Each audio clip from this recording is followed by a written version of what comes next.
Hi guys, in this video we will learn how to copy and paste the text from anywhere to anywhere on the screen, on your window, on any other application or any other uh, content or editor where you want to paste the content.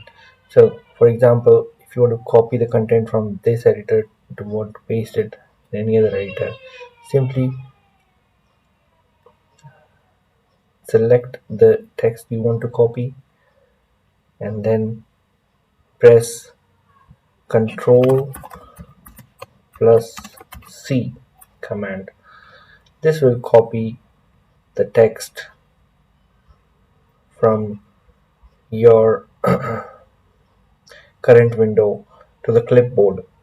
So this clipboard will contain this text and then it will paste anywhere you would like to paste this text. So in order to paste this text anywhere else, you will press Control plus V. So this command will paste the text that was copied earlier. Thanks for watching.